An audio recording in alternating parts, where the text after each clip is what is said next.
Knip is a really cool project that was brought to our attention by one of our front-end engineers.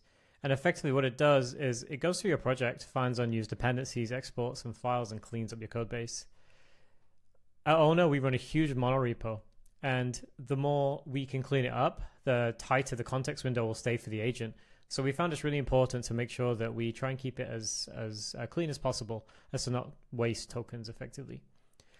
So we were running this tool manually, but one of the things you don't want to do is do a massive pull request removing tons of code, because it's still really important to verify and validate yourself and ensure that tests and things like that get updated too. So what we've done is set up an automation.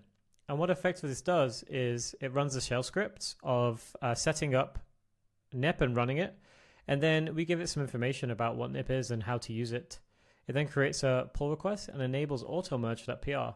So effectively, every morning, once this runs, we have a really easy PR to merge because it's going to be a little small, refined one.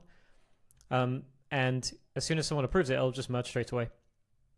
So here's an example of one I just ran, where it looked through our code base and it found this file that's not used by anyone.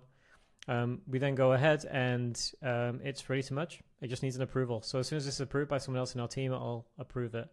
So we find a lot of value in setting up automations like this to run, instead of on a manual trigger, to run them every day just before we start work. And then every day when I start, I just review a couple of really small PRs, merge them, approve them, and our code base is better, it's cleaner. This work would never be prioritized otherwise. So have a think of the activities that don't get done in your organization, potentially things that you wish could get done that are probably automatable.